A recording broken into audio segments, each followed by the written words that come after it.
Hello বন্ধুরা, আসসালামু আলাইকুম। কেমন আছেন আপনারা? আশা করি ভালো আছেন। তো আপনাদের মাঝে আবারও ফিরে এসেছি আমি আশা এবং আমি শামীম। তো বন্ধুরা, আজকে যে ভিডিওটির রিয়াকশন দেবে, এই ভিডিওটির জন্য অনেকে আমাদেরকে সাজেস্ট করেছেন। তাদের মধ্যে আছেন মহেন্দ্র চৌধুরী, তাপন গৌরী, তারপরে আছেন দেবাম কাঞ্জি, শৈলেশ ভারওয়াত এরা। আর এই ভিডিওর লিঙ্কটি শেয়ার করেছেন আমাদেরকে কৌশিক চক্রবর্তী। আর যে ভিডিওটি দেখবো, ভিডিওটি হচ্ছে 1971 ইন্ডিয়া পাকিস্তান ওয়ার, মানে বাংলাদেশের যুদ্ধ, যেটা স্বাধীনতা যুদ্ধ, সেটা। তো এটা নিয়ে খান জিএস স্যারের রিসার্চ। তো চলুন আগে খান জিএস স্যারের রিসার্চটা দেখে আসি। আর ভিডিওটি যে চ্যানেল থেকে দেখছি সেটি হচ্ছে খান জিএস রিসার্চ সেন্টার। তো চলুন আগে ভিডিওটি দেখে আসি। जय हिंद। सबसे पहले एक वार्निंग भैया, पाकिस्तान के लोग इस वीडियो को न देखें तो ही अच्छा है, क्योंकि इस वीडियो में हम बताएंगे कि कैसे हमारे भारत के वीर सिपाहियों ने 2 सैनिकों ने मिलकर पाकिस्तान के 93,000 फौजियों को घुटने टेका दिया था और दुनिया का सबसे बड़ा हार हुआ था और भारत के 2 सैनिक मारे गए थे लोंगेवाला में। हम इस वीडियो में बताएंगे कैसे पीएनएस गाजी को डुबा दिया गया। ये भी बताएंगे कि चाइना पाकिस्तान का इतना बड़ा दोस्त बनता है, लेकिन 1971 में क्यों नहीं बचा पाया, न चाइना बचा पाया और ना ही अमेरिका बचा पाया। इस वीडियो में हम A to Z बातें करेंगे। अगर आप इस वीडियो को कंप्लीट देख लेते हैं तो कोई भी पाकिस्तानी की हैसियत नहीं होगी कि आपसे आंखें मिला सके, इसलिए इस वीडियो को देखते रहिएगा। यदि आप राष्ट्रवादी, अगर आप भारतीय हैं तो ही इस वीडियो को देखें। पाकिस्तानी और बाहर के चाइनीज़ वगैरह लोग इस वीडियो को न देखें, ये उनके लिए एक तरह का वार्निंग है, क्योंकि इसमें हम भारतीय सेना के हर उस वीर गाथा को बताएंगे जो एक हर भारतीय सुनना चाहता है। A to Z उस बातों को बताएंगे। पाकिस्तानी इस वीडियो को क्यों ना देखें, तो भैया आप देख लीजिए यहाँ क्यों ना देखें, क्योंकि हम आज चर्चा करने वाले हैं इसकी, और इसका नक्शा किससे मैच करता है आप देख रहे हैं। If you don't believe then go on Google. भाई किससे मैच करता है तो आप तो समझ में आ गया, भाई बुरा नहीं मानिएगा आप लोग। हम ये क्यों कह रहे हैं, क्योंकि हमने एक वीडियो बनाया था कैलाश मानसरोवर के ऊपर लेपुलेख विवाद जो चाइना के साथ हो रहा है। इस वीडियो को फेसबुक पर 55 लाख से ज़्यादा लोगों ने देखा। अलग अलग लोगों ने अपने फेसबुक हैंडल से इसको शेयर किया और नेपाल के लोगों को पता चला कि हाँ भैया, इंडिया नेपाल का रियल पोजीशन क्या है। तो हम आपसे भी यही चाहेंगे कि जिस तरह से आप लोगों ने इस वीडियो को वायरल किया था, 5 मिलियन से ज़्यादा फेसबुक पर फैला दिया था इस चीज़ को, उसी तरह आप लोग पाकिस्तान का जो वीडियो बनाने जा रहे हैं, इस वीडियो को भी पूरे तरह इतना वायरल करिए कि पूरे पाकिस्तान के लोगों को पता चले कि भैया उनकी औकात क्या चीज़ है। ध्यान से समझिए, जब भारत पाकिस्तान का विभाजन हुआ तो उसी समय पाकिस्तान 2 भाग में था। एक इधर वाला जो एरिया है, इसे हम लोग कहते थे पश्चिमी पाकिस्तान, जो मेन पाकिस्तान का एरिया है। और ये जो आज आप बांग्लादेश देख रहे हैं, ये बांग्लादेश नहीं था, बल्कि ये उस वक्त पूर्वी पाकिस्तान था। पूर्वी पाकिस्तान के लोग बंगाली भाषा को बोलते थे। पाकिस्तान के लोग इन लोगों को बड़ा भद्दे मजाक करके बोलते थे, कहते तुम लोग गधे हो, कुछ नहीं जानते हो, किसी काम लायक नहीं हो, यूजलेस हो लोग, तुम लोग छोटे हो, काले हो, मतलब उल्टा सीधा मजाक कर रहे थे। पश्चिमी पाकिस्तान के लोग इधर के लोगों को पसंद नहीं करते थे। हो गया नहले पे दाला 1970 में। 1970 में इस पूर्वी पाकिस्तान के शेख मुजीबुर रहमान चुनाव जीत गए और वो यहाँ के प्रधानमंत्री के पद के चुनाव जीत गए। अब यहाँ की आर्मी ने क्या किया, उनको शपथ ही नहीं दिला रहे थे। इसलिए 70 के चुनाव जीतने के बाद शेख मुजीबुर रहमान जब देखे कि ऐसा है, तो उन्होंने अपना भाषण दिया 7 मार्च को और कहा कि अब हम इस पूर्वी पाकिस्तान को एक अलग देश बनाएंगे जिसका नाम रहेगा बांग्लादेश। इस भाषण के वजह से आर्मी ने, पाकिस्तान की आर्मी ने 25 मार्च 1971 को गिरफ्तार करके अब पश्चिमी पाकिस्तान में अरेस्ट करके बंदी बनाकर रख दिया और यहाँ पर जुल्म करना चालू कर दिया। कहाँ पर भाई, तो पूर्वी बंगाल में, पूर्वी पाकिस्तान में, पूर्वी बंगाल में नहीं, पूर्वी पाकिस्तान में इन्होंने जुल्म करना चालू कर दिया। शेख मुजीबुर रहमान के गिरफ्तारी के विरोध में यहाँ मुक्ति वाहिनी नाम कर एक विद्रोही गुट तैयार हो गया था, लेकिन पाकिस्तान के, पश्चिमी पाकिस्तान के लोगों ने इस पूर्वी पाकिस्तान पे इतना भयानक जुल्म किया कि इस पूर्वी पाकिस्तान में, इस पश्चिमी पाकिस्तान के लोगों ने यहाँ पर 30 लाख लोगों को कटवा दिया। 30 लाख लोगों को कटवा दिया। 4 लाख महिलाओं का बलात्कार कर दिया। अपने देश के 4 लाख औरतों का रेप किया यहाँ पे। इतना भयानक वो दृश्य है कि अगर हम उसको YouTube पे दिखा देंगे ना, तो YouTube हमारे ऊपर क्लेम करेगा भैया आप ये सब इतने भयानक दृश्य नहीं दिखा सकते। आप अंदाजा लगाइए इनकी क्रूरता का। ये अपने देश पर इतना भयानक जुल्म कर रहे हैं, इतना भयानक जुल्म किया इन लोगों ने। के शेख मुजीबुर रहमान की गिरफ्तारी के बाद इस जुल्म का नतीजा ये हुआ कि अप्रैल 1971 तक भारत में यहाँ से लोग भाग के आ गए कि भैया हम जिंदा रहेंगे तब तो, और यहाँ 10 लाख लोग भारत में आ गए शरण लेने कि भैया हमको बचाइए। तो इंदिरा गांधी जानती थी कि जब तक यहाँ शांति नहीं होगा तब तक ये लोग वापस नहीं जा सकते थे, और शांति का एक ही था कि यहाँ पे घुस के इनको मारा जाए ताकि ये पश्चिमी पाकिस्तान वाले लोग यहाँ पर सुधर सके। तो इंदिरा गांधी ने इसके लिए बात की जनरल फील्ड मार्शल मानेकशॉ से। उन्होंने सेना प्रमुख मानेकशॉ से कहा, सैम मानेकशॉ से, कि आप अभी युद्ध कीजिए, हम आदेश देते हैं आप अभी युद्ध कीजिए बांग्लादेश पे, हम अपने पड़ोसियों को इस तरह मरते नहीं छोड़ेंगे, आप इस पे हमला कीजिए। उस समय ये पूर्वी पाकिस्तान था। मानेकशॉ ने कहा कि ना हम हमला नहीं करेंगे। कही अरे क्यों? कहा कि आप महीना देख रही हैं, अप्रैल का महीना है, अप्रैल के महीने का मतलब बरसात का दिन सर पे है, और बरसात के समय पूरब का हाल क्या होता है, एकदम भयानक बाढ़ आ जाती है। और उन्होंने एग्जाम्पल भी दिया कि सिकंदर की फौज भी हाथी लेके आई थी और कीचड़ में फंस गई थी, कि अगर यहाँ हम लड़ जाते हैं तो यहाँ बरसात रहेगा, हम यहाँ उलझ जाएंगे, ये एरिया सूखा रहेगा, चाइना का ऊपर से एरिया सूखा रहेगा, ये हमला कर देंगे, हमको 3 ओर से लड़ाई लड़ना पड़ेगा। मानेकशॉ ने इंदिरा गांधी से कहा कि आप 2-3 काम कर लीजिए। कब तक के लिए? कि नवंबर तक हम लोग युद्ध नहीं करेंगे, लेकिन अप्रैल से नवंबर के बीच में हम अपने सैनिकों को इस एरिया में लड़ने के लिए ट्रेनिंग दे सकते हैं, मुक्ति वाहिनी उसको हम ट्रेनिंग दे सकते हैं। और इसी में 1971 में हमारी जो थी भारत और रूस की एक समझौता पर हस्ताक्षर हो गया। अब हम लोगों ने पाकिस्तान को एक बारूद के ढेर पर बैठा दिया था। इंतजार था तो इस बात का कि उस बारूद में एक चिंगारी की और पाकिस्तान तबाह हो जाता। इत्तेफाक देखिए, उस बारूद के ढेर पर खुद चिंगारी जलाई पाकिस्तान ने। कैसे? तो समझिए कैसे। हम लोग का था कि इधर हम लोग ऑफेंसिव हो जाएंगे, मतलब इधर भयानक हमलावर हो जाएंगे, और इधर हम लोग डिफेंसिव रहेंगे, मतलब इधर कम हमला करेंगे, ताकि हम लोग का मेन मकसद पाकिस्तान से युद्ध नहीं था।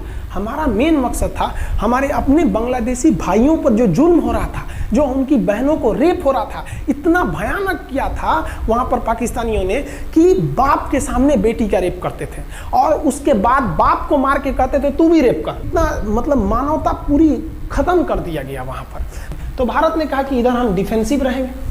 पाकिस्तान को ये खबर लग गई कि भारत ना इधर कमज़ोर है। अरे भैया, इधर हम कमज़ोर थोड़ी हैं, इधर कम सैनिक रखे हैं और इधर हम भयानक रखे हैं, तो इसका मतलब ये थोड़ी है कि हम कमज़ोर हो जाएंगे। भैया कहा जाता है ना कि सोनार के घर का कचड़ा भी बनिया के बादाम से महंगा बिकता है। देखिए, हम लोग ठंडी का इंतजार ही कर रहे थे कि पाकिस्तान ने गलती कर दिया। उसने 3 दिसंबर को अचानक हमला कर दिया श्रीनगर पे, पठानकोट पर, चंडीगढ़ पर, यहाँ पर आगरा हवाई अड्डे पर ताबड़तोड़ हमला कर दिया।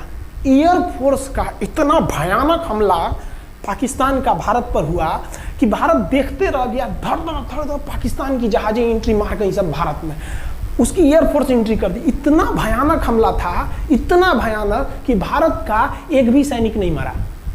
समझ रहे ना कितना भयानक हमला था। अरे भाई, आप यहाँ पर घुस जाएंगे हमारे देश में तो क्या हो जाएगा भैया? मूस मोटैया लोढ़ा हुई, हाथी घोड़ा थोड़े हुई। भारत तो इसी का इंतजार कर रहा था। देहात में कहावत कहा जाता है कि रोए के रानी तले आँखिए खुदा गई। भैया हम प्लाने कर रहे थे कि हमला करने के लिए कि आप हमारे पे हमला करिए दीजिए। अब विश्व का भी दबाव नहीं आएगा हमारे ऊपर कि भैया हमला तो आपने किया है, अब हम लोग छोड़ेंगे नहीं। भारत एकदम दृढ़ निश्चय कर लिया। इसी बीच पाकिस्तान को एक खतरनाक खबर लग गई। क्या थी खबर भाई? तो देखिए, पाकिस्तान को खबर लगी कि भारत की ज़्यादातर फौज इस पूर्वी पाकिस्तान की ओर डिप्लॉयड है, और यहाँ राजस्थान के जैसलमेर जिला में एक जगह है लोंगेवाला। उस लोंगेवाला में केवल और केवल 120 फौजी हैं, और अगर पाकिस्तान ने सोचा कि 120 फौजियों को हम रातों रात मार देते हैं तो उस समय एयरफोर्स रात में लड़ाई नहीं कर सकती थी, इसलिए इन्होंने लोंगेवाला में एंट्री मार दी। पूरी भयानक टैंक लेकर, फौज लेकर, इन्फेंट्री लेकर, और उसको वो लोग लोंगेवाला में घुसने के लिए चल दिए। और लोंगेवाला में भारत के पास केवल 120 सिपाही थे, केवल 120, और उन पर वो हजारों की संख्या में टूट पड़े। लेकिन घबराना नहीं चाहिए, क्योंकि चींटियां तादाद में कितनी भी क्यों ना हो जाए, गन्ना घसीट के नहीं ले जा सकती हैं। लोंगेवाला में जो ड्यूटी थी उस समय कुलदीप सिंह चांदपुरी जी का। कुलदीप सिंह चांदपुरी सरदार हैं, आप देखे होंगे बॉर्डर मूवी में इनका रोल सनी देओल ने किया है। अब ये कुलदीप सिंह, ये भैया पंजाबी सिख अब ये लोग 1.25 लाख से नीचे कुछ सोचते ही नहीं है। चिड़िया नू में बाज लड़ावा, गिदड़ नू में शेर बनावा, और 1.25 लाख नू एक लड़ावा, तब गोविंद सिंह नाम रखावा। खबर आया कि आपसे जो लड़ने आ रहे हैं ना पाकिस्तान की ओर से, वो ब्रिगेडियर तारिक मीर आ रहा है। उसके पास टैंक है, 2800 फौज है, बहुत ही तेज रफ्तार से आ रहा है। आपके पास केवल 120 जवान है कुलदीप सिंह।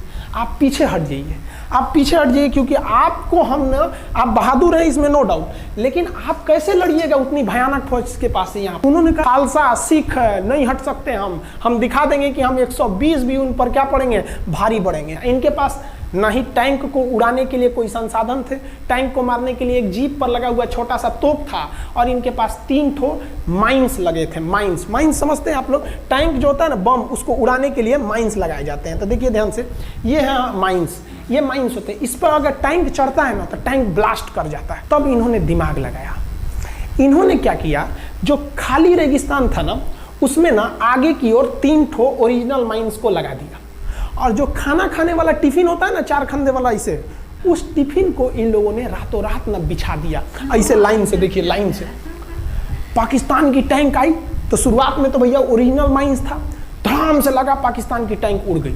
पाकिस्तान का एक टैंक उड़ा, फिर दूसरा उड़ा, तीसरा उड़ा, पाकिस्तानी एकदम डर गए सब। ब्रिगेडियर तारिक मीर कहें कि भैया यहाँ तो माइंस लगा के रखा है इन लोगों ने, एक काम करो इंजीनियरों को बुलाओ, पूरा माइंस निकालो। अब ब्रिगेडियर जो हमारे मेजर कुलदीप सिंह थे, ये जानते थे कि बाबू अगर हम तुमको रात भर रोक दिए ना तो सुबह हमारी एयरफोर्स आएगी, तुमको जिंदा नहीं छोड़ेगी। इसलिए इन्होंने पूरा टिफिन बिछाया था। इन पाकिस्तानियों ने 6 घंटे लगा दिए उनको निकालने में। इंजीनियर आते थे तो डर के मारे टिफिन निकालते थे, अरे बाप रे बाप, और टिफिन में तो ईंटा पत्थर भर देते थे और डर के ले जाते, अरे भागो भागो भागो, माइंस है। इसको लगाते लगाते इन लोगों ने पूरी रात बिता दी। 3 बज गया, 3 बजे इनको पूरा सन्नाटा दिखा कि भैया ये तो टिफिन है, ये रेगिस्तान में ये तो टिफिन है। अब उन्होंने कहा कि आदेश दिया कि हमला करो। तो कुलदीप सिंह जो थे चांदपुरी, उन्होंने बालू के बीच में ऐसे गड्ढे बना रखे थे और अपने फौजियों को ना 2 किलोमीटर एरिया में बिछा दिया था, एक उधर एक इधर एक इधर।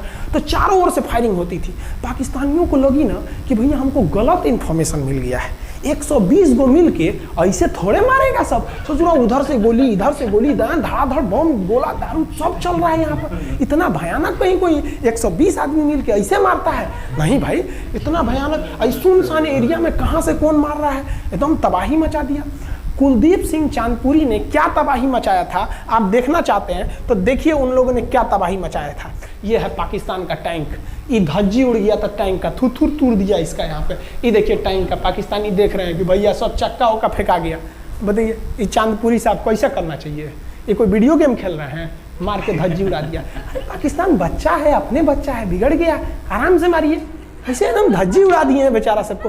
पाकिस्तान के टैंक को धज्जी उड़ा के उस पर भारतीय सैनिक खड़ा होकर फोटो खिंचवा रहा था। फोटो खींचे। उस समय सेल्फी नहीं था ना, तो आगे से फोटो खींचना, फोटो खींचे। यहाँ पे आने वाली पीढ़ियों को ये प्रेरणा देगी। बताइए इतना सुंदर गाड़ी लेके आया था पाकिस्तान मारने के लिए, हाँ बेचारा ऐसे मारा जाता है? हाँ अरे ब्रिगेड मेजर साहब आप भी, बच्चा है, बच्चा को थोड़ा आराम से मारिए। देखिए इसका थोबड़ा बिगाड़ दिया गाड़ी का। ओहो, ऐसे नहीं मारना चाहिए, लेकिन क्या कीजिएगा, बच्चा बिगड़ जाता है तो धोना ही पड़ता है। ये हाल कर दिया रात भर में। सोचिए रात में इतना बुरा मारा, दिन में दिखता तो पूछ डाल देता पूरा। एकदम भयानक तबाही मचा दिया मेजर कुलदीप सिंह चांदपुरी ने। इनके आगे कौन खड़े थे? ब्रिगेडियर पाकिस्तान के ब्रिगेडियर साहब को कहने लगी भैया ये तो बहुत बुरा मार रहा है सब। तब तक हो गया सुबह, और सुबह के वक्त हमारे जो हंटर जहाज थे, उस समय जो जहाजें थी वो हंटर जहाज थी। ये हंटर जहाजें रात में नहीं उड़ सकती थी, लेकिन दिन में उड़ सकती थी। रात भर तक कुलदीप सिंह चांदपुरी ने ऐसा कूचा पाकिस्तानियों को, इतना कूच दिया कि भोर हुआ तो बाकी का कसर पूरा कर दिया हमारे हंटर विमानों ने। ये हंटर विमान जब आए सब तो इतना भयानक तबाही मचाए सब पाकिस्तान के जहाज़ों का कि आप हुलिया देखेंगे ना, पाकिस्तान के टैंक का ऐसे पड़ गया। ये सब टैंक पूरा तबाह हो गया है, सब पूरी तरह ध्वस्त हो गया। इतनी भयानक युद्ध में 3 तारीख को पाकिस्तान ने हमले की शुरुआत की और ये 4 तारीख का शकल देखिए पाकिस्तान का। इतना भयानक धज्जी उड़ा दिया पाकिस्तान का जिसका कोई हद नहीं। पाकिस्तानियों को दुम दबा के भागना पड़ा। ब्रिगेडियर साहब भागे, कहें कि भाग भैया न तो ये सब जान ले लेगा सब। हम लोगों ने पाकिस्तान के टैंकों को अपने यहाँ रख लिए हैं म्यूजियम में। आज भी जाके देखिएगा ना तो इन टैंकों को डर के मारे पाकिस्तानी छोड़ के भाग गए कि भागो भाई यहाँ पर। ये 120 जवानों का जलवा था। और पाकिस्तानी कहते हैं कि हिंदुस्तान के लोग क्या लड़ेंगे। अरे भैया हम चीन पे वीडियो बनाए थे, आप पे नहीं बनाए थे, जो आप लोग हम लोग को बोल रहे थे कि पाकिस्तान हिंदुस्तानियों की औकात नहीं। देखिए अभी हम आपको औकात दिखाते हैं आपकी।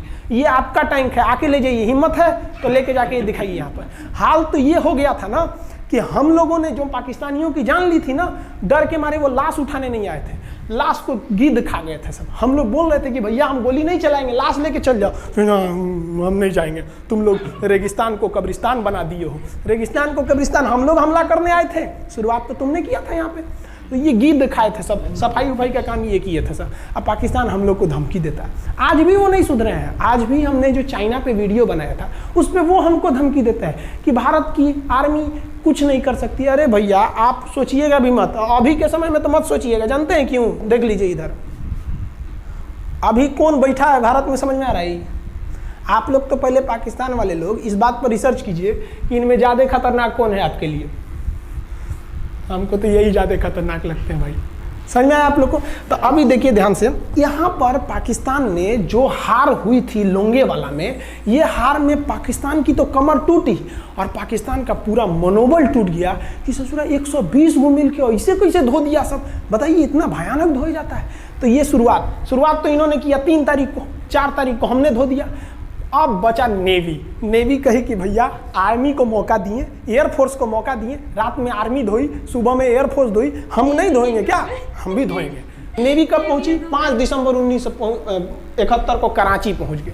और कराची में जब पहुंची ना तो कराची को तबाह कर दिया। इतना भयानक बम्बार्डमेंट किया कराची पर कि कई दिन तक कराची बंदरगाह पर आग लगा था। और कराची बंदरगाह को तो उन्होंने ऐसा धज्जी उड़ाया जिसे लग रहा था सिंधु सभ्यता बना दिया उनको। तो पाकिस्तान की, पश्चिमी पाकिस्तान का कमर टूट गया। पाकिस्तान वालों ने कहा कि ससुरा सब बोल रहा था सब कि हम इधर डिफेंसिव है, यानी ज़्यादा हमला नहीं करेंगे, ज़्यादा हमला इधर करेंगे। ससुरा इधर कैसे मार रहा होगा सब, अभी इधर भी बताते हैं कैसे मारा सब। ये कराची पहुंच गया। आप देखेंगे क्या हाल किया था सब कराची पे। कराची में जब मारा गया था ना इन पाकिस्तानियों को, तो ये पाकिस्तानी भाग गए थे सब ग्वादर में। ये ग्वादर भाग गए। अभी इनसे ग्वादर भी जाने वाला है, पूरा राज्य चला जाएगा इनसे, बलूचिस्तान। छुप के गए थे लोग ग्वादर बंदरगाह पे। अगर हम झूठ बोल रहे हो तो आप खुद पता कीजिएगा अपने यहाँ के इतिहास में भाई। हिंदुस्तान ये ग्वादर बंदरगाह पे छुप गए थे सब। आप देखिए कराची का क्या हाल हुआ था उस समय, हमारे एयर नेवी ने क्या हाल किया था। पाकिस्तान का जितना जहाज बस मिल जाए कि भैया ये जहाज किसका है, तो भैया जब पता चले कि भैया ये जहाज पाकिस्तान का है, ये हाल हो जा रहा था जहाज का। यहाँ देख लीजिए इनका पूरा ध्वस्त का। भैया ऐसे मारा जाता है? हाँ, अरे भाई बच्चा को बच्चा की तरह मारना चाहिए। इंडिया की नेवी ने भी हद कर दिया। बताइए इस तरह मारा जाता है? हाँ, यहाँ देख लीजिए पूरा का पूरा धज्जी उड़ा दिया इन लोगों को। अरे भाई बच्चा है, बिगड़ गया है तो थोड़ा सा आराम से ना मारिएगा। कि देख रहे हैं इस तरह से मारा पूरा पाकिस्तान के। कराची बंदरगाह उड़ गया। तो पाकिस्तान का तो इधर से तो पूरा का पूरा धज्जी उड़ा दिया। अभी शुरुआत हुई युद्ध के केवल 2 दिन हुए हैं। आप दिल थाम के रखिए, अभी युद्ध लंबा चलने वाला है। 3 दिसंबर को स्टार्ट किए, 4 दिसंबर को हम लोग लोंगेवाला धो दिए, अब 5 दिसंबर को कराची। अब पाकिस्तान ने ना भारतीयों को तबाह करने के लिए भारत का सबसे खतरनाक जहाज था INS विक्रांत। INS विक्रांत को बर्बाद करने के लिए ना इसने यहाँ से भेज दिया INS PNS गाजी को। गाजी एक पनडुब्बी थी, उसको आदेश दिया गया कि जाके मार के आओ। किसको? विक्रांत को। क्योंकि अगर विक्रांत जहाज डूब जाता तो वाकई उस समय हमको युद्ध जीतने में बहुत दिक्कत आ जाती। तो ये गाजी कैसे डूबा, इसको हम लोग एक खराब जहाज से मार दिए। तो अब इधर समझते हैं कि जब उधर इतना भयानक धोए तो इधर कितना बुरा धोए होंगे, इसको बारे में हम लोग समझते हैं। भारतीय सेना अब पूरब की ओर क्या क्या काम की, इसको ध्यान से समझिए। ये मुक्ति वाहिनी जो थी बांग्लादेश की, वो अंदर ही पाकिस्तानी फौजियों को मार रही थी गली कुची में दौड़ा दौड़ा के। क्योंकि इन पाकिस्तानी फौजियों ने वहां पर रेप किया, मर्डर किया।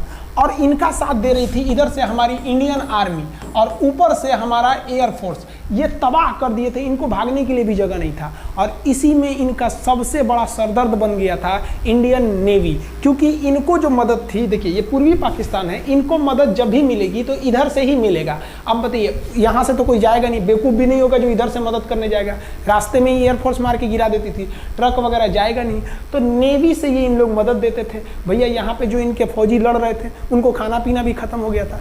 अब इनको बर्बाद कर दिया भारत। आईएनएस विक्रांत, आईएनएस विक्रांत उस समय का बहुत बड़ा जहाज था इस साउथ एशिया के देशों का, और यहाँ से उस इतना बड़ा जहाज था कि उसके ऊपर से लड़ाकू जहाजें उड़ती थी। वो एयरफोर्स यहाँ से भी बम मारता था, मिसाइलें मारता था, ऊपर से लड़ाकू जहाजें और हेलीकॉप्टर छोड़ देता था, जो ताकि मुक्ति वाहिनी को कोई दिक्कत ना आए।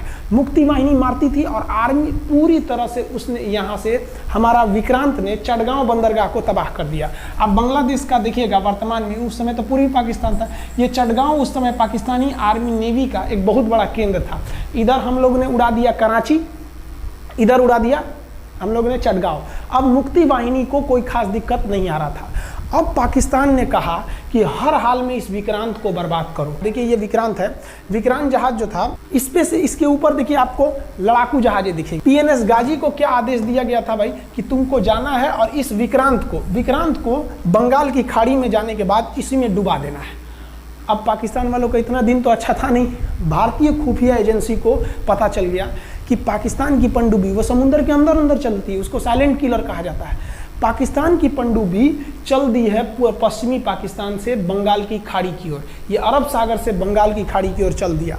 अब विक्रांत को बचाना हर हाल में जरूरी था, इसलिए हम लोग विक्रांत को छुपा दिए, मतलब थोड़ा सेफ्टी दे के रखने लगे। और इस पीएनएस गाजी जो था, पीएनएस गाजी को देखेंगे, पीएनएस का मतलब था पाकिस्तानी नेवल शिप, पीएनएस गाजी, ये मारने आ गया किसको, विक्रांत को। इस पीएनएस गाजी को अगर कोई मार के डुबा सकता था तो वो था आईएनएस राजपूत।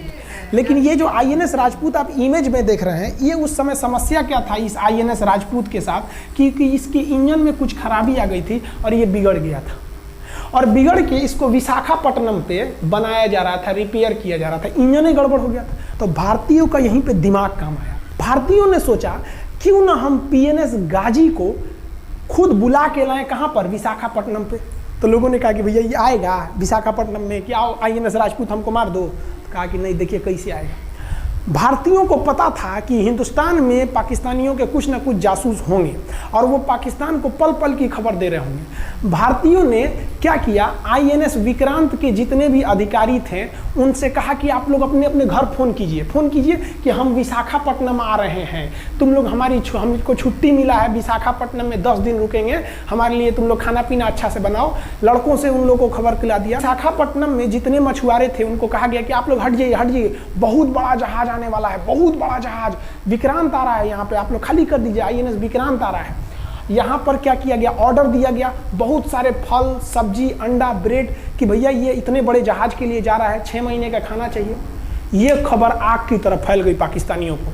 अब पाकिस्तान में खबर लग गई कि भैया आईएनएस विक्रांत यहाँ नहीं है, आईएनएस विक्रांत विशाखापट्टनम पे है। अरे बकलोलवा, विशाखापट्टनम पर पीएनएस गाजी की मौत यमराज इंतजार कर रहा था आईएनएस राजपूत। ये गधा जो था पीएनएस गाजी, ये मुड़ गया किधर की ओर, विशाखापट्टनम की ओर।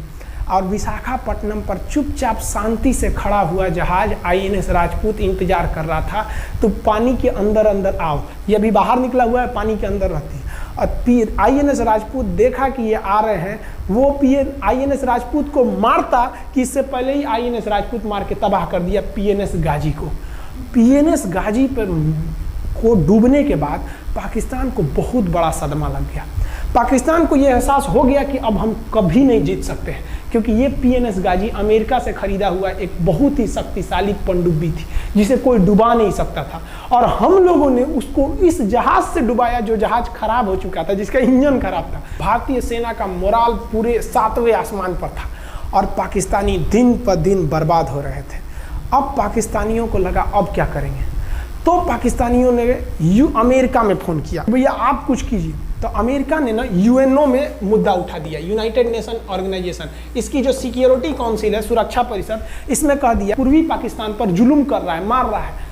तो रसिया उस समय हमारा साथ दिया, कहा कि तू देर जानता है जुल्म कर रहा है, भारत जो कर रहा है सही कर रहा है, हम इस प्रस्ताव के खिलाफ में वीटो करते हैं।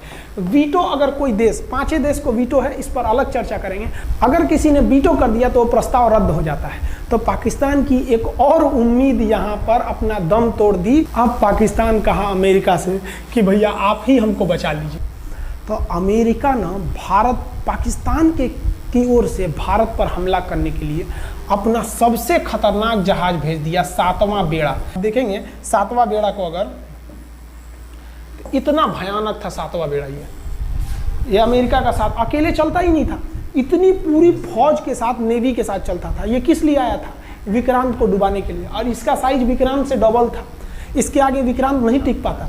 अब इंदिरा गांधी भी टेंशन में रह गई। ले, तब उस समय इंदिरा गांधी को याद आया कि भैया हमारा एक और तो हम समझौता करके आए हैं, अगर अमेरिका पाकिस्तान का साथ दे सकता है तो रूस से हम भी तो समझौता करके आए हैं। तो भारत ने रूस को कहा कि भैया अमेरिका इतना भयानक 7वां बेड़ा भेज दिया, आप हमारी मदद कीजिए।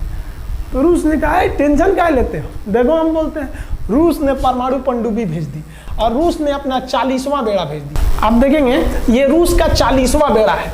ये अपने भारी भरकम जहाजों के पूरे ग्रुप के साथ चल दिया, कहा कि चल भैया देखते तुमको कौन मारेगा भारत को। और अमेरिका को सीधा कह दिया कि भैया विक्रांत पर अगर आपने हमला किया तो ये हमला हम रूस पर हमला मान लेंगे। यहाँ पर खड़ा था भारत का विक्रांत और उसकी सपोर्ट में खड़ा था रूस का 40वां बेड़ा।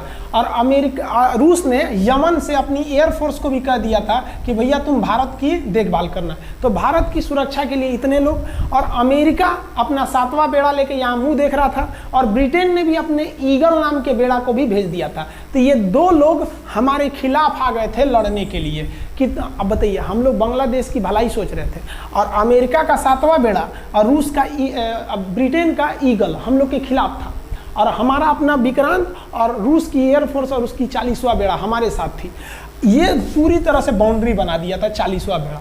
40वां बेड़ा का कहना था कि भैया हमारे जहाज पर ऑटोमेटिक मिसाइल लगी है, तुम अगर इधर आओगे तो हम मार देंगे तुमको ऐसे ही। रूस ने अपनी सारी पनडुब्बियों को ऊपर उठा दिया समुद्र के ऊपर, ताकि सैटेलाइट से और दूसरी निगरानी से देखा जा सके, और यही हुआ भी। वो लोग रूस के इतने खतरनाक जहाज़ों के ग्रुप को देखकर घबरा गए, इतना घबरा गए कि ब्रिटेन ने कहा था we are too late. Britain का ईगल बेड़ा अमेरिका के 7वां बेड़ा से कह रहा है गिरे उधर मत जो, बहुत देर हो गया है, वो पहले पहुंच गया है रूस, अब मारेगा वहीं तबाह हो जाओगे यहाँ पे। तो 7वां बेड़ा ने धमकी दिया कि हमारे जहाज में परमाणु बम लदे हुए हैं। तो 40वां बेड़ा ने रिप्लाई किया था कि हम भी जब चले थे ना तो परमाणु बम लादे के चले थे, और गिनती जब कर रहे थे तो हम भी गिनती किए थे 250 हमारे पास भी परमाणु बम था, लेकिन इतना ज़्यादा था कि सोचे कि कौन गिनेगा, बाद में गिनेंगे, आ जाओ देखते हैं किसके पास कितना है।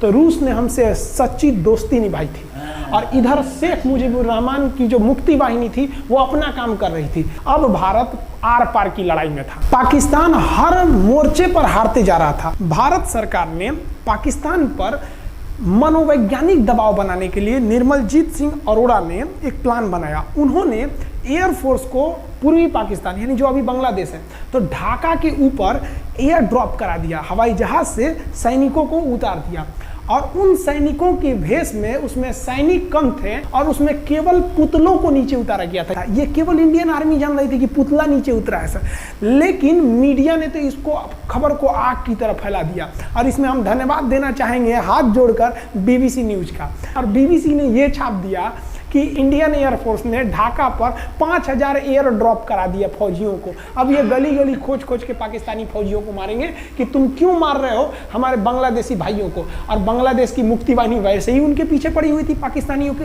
अब पाकिस्तानियों का पूरा मनोबल टूट गया, पाकिस्तानी गली गली छुप गए सब। सोचिए ये पुतला से डर जा रहे थे सब, रियलिटी में ये फौजी नहीं थे, ये पुतला गिराया गया था एयर ड्रॉप करके। अब वो लोग डर के मारे भाग गए यहाँ पर। अब एयरफोर्स ने देखा कि उसकी ये छोटे से वैज्ञानिक दबाव का इतना खतरनाक असर पड़ा है। एयरफोर्स ने कहा कि अब एक काम करते हैं, अब आर पार को अब ठोक डालते हैं पाकिस्तान को, अब जो होगा सो देखा जाएगा। एयरफोर्स ने बांग्लादेश के जो गवर्नर थे उनके घर पे हमला कर दिया। अब वो घर में नहीं थे, वो तो बच गए। बचने के बाद डर क्या होता है, देखिए डर किसको कहा जाता है। जो उनके गवर्नर हाउस थे AH मलिक, इन्होंने त्याग पत्र दे दिया। भैया जिंदगी रहेगी तो बहुत नौकरी करेंगे, डर के मारे त्याग पत्र दे दिया। सोचिए गवर्नर, क्योंकि पाकिस्तान का एक राज्य ही तो था पूर्वी पाकिस्तान। जैसे हमारा एक राज्य है उत्तर प्रदेश, बिहार, महाराष्ट्र, वहाँ पे भी एक गवर्नर होते हैं ना, संवैधानिक हिसाब से गवर्नर मालिक होता है उस जगह का। त्याग पत्र दे दिए। सोचिए ये डर था उनके अंदर। निर्मलजीत सिंह अरोड़ा जो लेफ्टिनेंट जनरल थे, जनरल तो हमारे मानिक शाह थे, लेफ्टिनेंट जनरल थे जिन्हें बांग्लादेश जीतने की जिम्मेदारी दी गई थी, मतलब उसे सुरक्षा करने की जिम्मेदारी दी गई थी। वो पाकिस्तान के लेफ्टिनेंट जनरल नियाजी से बात किए और उन्हें कहे कि हम आपको आधा घंटा का टाइम देते हैं और आप इस आधा घंटा में विचार कीजिए आप सरेंडर करते हैं कि नहीं।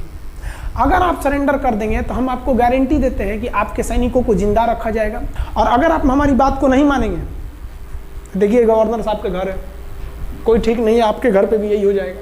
क्योंकि अगर आप हमारे सामने सरेंडर नहीं करिएगा तो याद रखिए हम अपने हमले को 10 गुना और तेज कर देंगे। और हार तो आप चारों ओर से गए हैं। भारत चाहता था कि जल्दी से जल्दी इस युद्ध को खत्म किया जाए, क्योंकि अब ये अंतर्राष्ट्रीय मैटर हो चुका था। अब अमेरिका अपना नाक पे ले लिया था कि भैया हमारा जहाज मार के गिरा दिया। अब PNS गाजी उसी की पनडुब्बी थी, वो तो पाकिस्तान को दिया। 7वां बेड़ा को नहीं घुसने दिया, तो अमेरिका की किरकिरी हो रही थी। ब्रिटेन के ईगल को घुसने नहीं दिया, उसकी किरकिरी हो रही थी। अब भारत को उस समय लोग कहते कि ये गरीब देश है, अभी अभी आज़ाद हुआ है। 1971 में हमारी यही हाल थी और सारे लोग कह रहे थे, हम उसको गरीब समझ रहे थे, रुआ के रख दिया अमेरिका को, हर जगह धो दिया पाकिस्तान को। अब बेचारे नियाजी क्या कर सके। नियाजी को आधे घंटे का टाइम दिया गया। 16 दिसंबर 1971, याद रखिएगा दिन, 16 दिसंबर 1971। ये हमारे इतिहास का 13 दिन के युद्ध में हमने पाकिस्तान को धूल चटा दिया था, क्योंकि 3 दिसंबर को पाकिस्तान ने युद्ध स्टार्ट किया था और 16 दिसंबर को हम लोगों ने जनरल नियाजी से आत्मसमर्पण करवा लिया। और आत्मसमर्पण आप देखना चाहेंगे जनरल नियाजी का। जनरल नियाजी इन्होंने हमारे लेफ्टिनेंट जनरल निर्मलजीत सिंह अरोड़ा के सामने आत्मसमर्पण साइन किया, और साइन करने के बाद बांग्लादेश के ढाका रेस कोर्स में इन्होंने साइन किया और इनकी आंखों में आंसू था। एक देश के सेनापति के लिए इससे शर्म की बात क्या है, जो गिनीज बुक में नाम रिकॉर्ड करा दिया। गिनीज बुक में कैसे? देखिए पाकिस्तान के लोग हम चाइना के वीडियो बनाए थे, उस पर कमेंट कर रहे थे कि इंडियन आर्मी कुछ नहीं कर सकती। देखो बांग्लादेश तुम्हारी बहादुरी का जीता जागता उदाहरण है। तुम्हारे यहाँ का 93,000 फौज, सोचिए 93,000 सैनिक पूरी दुनिया में आज तक आत्मसमर्पण नहीं किया। ये 93,000 लोगों ने आत्मसमर्पण कर दिया। देख लीजिए, ये अपना बंदूक फेंक दिए, अपने स्टार नोच के उतार दिया कि भैया हम लीजिए आत्मसमर्पण कर रहे हैं, बेल्ट उतार के दे दिया, अब चलिए जहाँ ले जा रहे हैं, जितना लाठी मारना है हमारी, आत्मसमर्पण। ये वही पाकिस्तान है, याद रखिए। आप याद कीजिए, हमारे 120 सैनिकों ने आपको धूल चटा दिया था लोंगेवाला में। केवल 2 सैनिक मरे थे लोंगेवाला में, और पूरी की पूरी आपको भगा दिया था 4 दिसंबर को ही। और आप याद कीजिए, बहुत बहादुर बनते हैं ना, 93,000 फौज आपकी हार के गई है यहाँ से। इतना बड़ा हार दुनिया में आज तक कहीं का नहीं हुआ है। 93,000 सैनिक सरेंडर करके गए हैं भारत के सामने से। क्या बात कीजिएगा आप हमारे सामने। तो ये है, गिनीज बुक में नाम है। ये तो है भैया पाकिस्तान की आर्मी, एक तरह से गिनीज बुक में नाम है ना जी। भले हारने से नाम है तो क्या हुआ, पाकिस्तान के लिए इससे खुशी की बात क्या हो सकती है कि भैया गिनीज बुक के नाम है। अब इन लोगों को जेल में बंद कर दिया गया, बाद में हम लोगों ने इन्हें छोड़ भी दिया था। और इस सरेंडर के बाद बांग्लादेश के जो मुक्ति वाहिनी थी, उसके चेहरे पर ये मुस्कान थी कि बांग्लादेश अब स्वतंत्र हो गया। ढाका इंदिरा गांधी का स्टेटमेंट था, ढाका स्वतंत्र राजधानी है स्वतंत्र बांग्लादेश की। ये खुशी थी बांग्लादेशियों के चेहरे पर, जिनकी बहनों की इज्जत आबरू लूट ली गई थी उन्हीं देश की फौजियों के द्वारा। ये जो नियाजी थे, जब इन्हें लेफ्टिनेंट गवर्नर बना के भेजा गया था बांग्लादेश में, तो ये नहीं पूछे थे कि बांग्लादेश का स्थिति क्या है। ये पूछे थे कि जिन लड़कियों का रेप हुआ है वो कहाँ है, सब दिखाओ तो, मतलब ये भी जाके करेंगे। ये हाल था, ये इनके चेहरे पे मुस्कुराहट थी। बाद फिर मुजीबुर रहमान को पाकिस्तान से स्वतंत्र कराया गया। भारत ने जो अपना वादा किया था कि शेख मुजीबुर रहमान को स्वतंत्र करेंगे, बांग्लादेश को स्वतंत्रता दिलाएंगे, उनके अधिकारों के लिए लड़ेंगे, भारत ने अपने वादा को पूरा किया। आज शेख मुजीबुर रहमान की बेटी शेख हसीना बांग्लादेश की कमान संभाले हुई हैं। शेख हसीना, जब हमको याद है जब वो भारत आई थी तो एयरपोर्ट पे, तो मोदी जी एयरपोर्ट पर रिसीव करने गए थे, जबकि ऐसा नहीं होता है। शायद ही बांग्लादेश की प्रधानमंत्री को पूरी दुनिया में कोई बड़े देश का राष्ट्रपति रिसीव करने जाए, प्रधानमंत्री रिसीव करने जाए। तो भारत अपने पड़ोसियों का इतना ख्याल रखता है, चाहे वो नेपाल हो, भूटान हो, सबके साथ। अभी हाल फिलहाल में नेपाल के लोग थोड़ा गुस्सा हैं लिम्पियाधुरा काला पानी को लेके, लेकिन ऐसा नहीं है कि हमारा नेपाल के साथ कोई खराब रिश्ता है। हमारा नेपाल के साथ रोटी और बेटी का रिश्ता है। बांग्लादेशियों के साथ हमारा बहुत ही अच्छा संबंध रहा है। आज हमारे बांग्लादेश के साथ बहुत ही मधुर संबंध है। और बांग्लादेश को जो पाकिस्तान के लोग कहते थे ये किसी काम लायक नहीं है, ये वाले भाई लोग पाकिस्तान से आगे निकल गए। आज इनका मलमल का कपड़ा, जूट और पाम ऑयल पूरी दुनिया में फेमस है। जहाज़ों की मरम्मत में, मतलब जहाज के रिपेयरिंग में बहुत आगे निकले हैं बांग्लादेश के लोग। आई होप आप समझ गए होंगे। इस युद्ध के बाद अगर भारत चाहता तो भारत पाकिस्तान के पश्चिमी भाग को भी कब्जा कर लेता, क्योंकि यहाँ तो हम लोग हराए ही थे। उनके 93,000 फौज तो हम लोग जिंदा पकड़ लिए थे। हम उन्हीं को कह देते बंदूक लगा के कि कश्मीर खाली करो, हमारा यहाँ से वापस जाओ। लेकिन बावजूद हमने इंसानियत दिखाई थी पाकिस्तान के ऊपर। इसका बदला ये पाकिस्तान ने हमें क्या दिया पता है? 26/11 हम संसद भवन पर अटैक, तो कभी अमृतसर में अटैक, कभी मुंबई में बम ब्लास्ट, कभी 26/11 का हमला, ये सब हुआ। हम चाहते तो उस वक्त भी जीत सकते थे। ये पाकिस्तान वाले आप जो कहते हैं कि हम बहुत बहादुर हैं, भारतीय सेना हमारा क्या कर सकती है, तो भारतीय सेना की रहमो करम पर आप लोग जिंदा थे, वरना 1972 में ये जो सेना थी ना, 71 में, आप लोग को कहीं का नहीं छोड़ती। आप हिंदुस्तान के व्यूवर्स आप लोगों से भी कहते हैं कि एक लाइक तो बनता है इस सैनिकों के लिए, हमारे लिए नहीं, हमारे इस चैनल के लिए। कभी नहीं कहेंगे कि खान जी रिसर्च सेंटर चैनल को आप सब्सक्राइब करिए, लाइक करिए, हम ये कभी नहीं कहते हैं। लेकिन हम ये जरूर कहते हैं कि आज एक लाइक बनता है हमारे इन वीर सिपाहियों के लिए जो आज भी सेना के लिए डटे हुए हैं। और ये पाकिस्तान इस पर कमेंट करते हैं। हम आप भारतीयों से कहते हैं, आप हिंदुस्तानी हैं तो इस वीडियो को जितना से ज़्यादा शेयर करना है आप शेयर कीजिए, ताकि आपके बच्चों तक को ये पता चल सके कि हमारे सैनिक कितने बहादुरी हैं, कितने बहादुरी से लड़े थे हमारे सैनिक, कितने बहादुर हैं। और इस वीडियो को आप इतना शेयर कीजिए कि पाकिस्तान तक पहुँचे और वहाँ का बच्चा इस वीडियो को देखे, ताकि उनके अंदर भारतीय सेना का जो डर है वो बैठे। ये डर जरूरी है उनके अंदर, ये डर उनकी हड्डियों तक जाना चाहिए। आप इस वीडियो को देख रहे हैं तो इसे पाकिस्तान तक पहुंचाइए, पूरी दुनिया में पहुंचाइए कि हमारे वीर सिपाही कितनी बहादुरी से लड़े थे। और हाँ, कोई भी देश के हो, हर देश को अपने सैनिकों के लिए सम्मान करना चाहिए। हम ये कोई मनगढ़ंत कहानी नहीं बताएं, हम अपने सैनिकों की वीर गाथा बताएं जो A to Z अक्षरशः सही चीजें हैं। समझ में आया? आप इस वीडियो को देख रहे हैं तो मेरे साथ बोलिए आप लोग, भारत माता की जय। पाकिस्तान के युद्ध का जो हम सीरीज बना रहे हैं, आज 71 का युद्ध बढ़ाएं। हम आपको कल 1948 का युद्ध बता देंगे, 65 की लड़ाई में वीर अब्दुल हमीद ने जो बहादुरी दिखाई, फिर आपको 84 का सियाचिन, 99 का करगिल और 62 की चाइना युद्ध के बारे में भी बता देंगे। याद रखिएगा, चाइनीज और पाकिस्तानी इस वीडियो को डिसलाइक जरूर करेंगे, आप उन पर भारी पड़िएगा।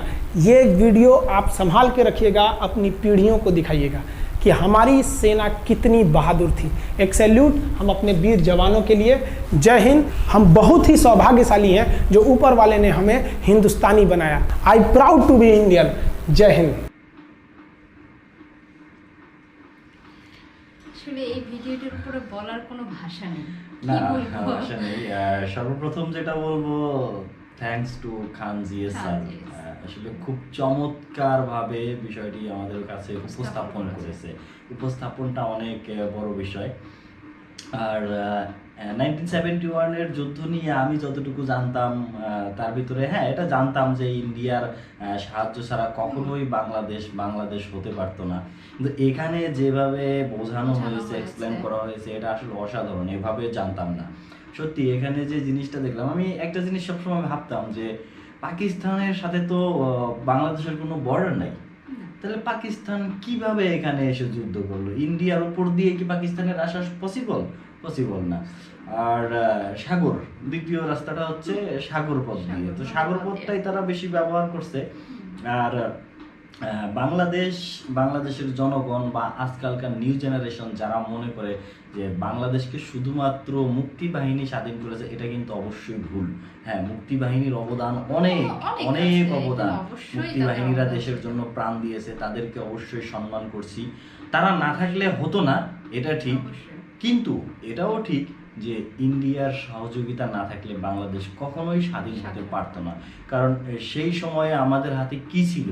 আমাদের অস্ত্রের সংখ্যাই বা কতটুকু ছিল অস্ত্রের সংখ্যা? তো তখন তো আমরা পূর্ব পাকিস্তান পশ্চিম পাকিস্তান হচ্ছে পূর্ব পাকিস্তানকে নিয়ন্ত্রণ করে। তো যখন তারা জানে যে আমরা যুদ্ধ করব, তো তখন তো নিশ্চয়ই এখানে আর সবকিছু অস্ত্র দিয়ে ভরে দেয় নাই, তারা সেভাবেই প্ল্যান করে গেছে। আর যে জিনিসটা বলবো, সেই সময়ের পাকিস্তানের প্রধানমন্ত্রী কে ছিলেন? ভুট্টো সাহেব, জুলফিকার আলী ভুট্টো সাহেব। তো এনার মতো বোকা কোনো মানুষ পৃথিবীতে নাই।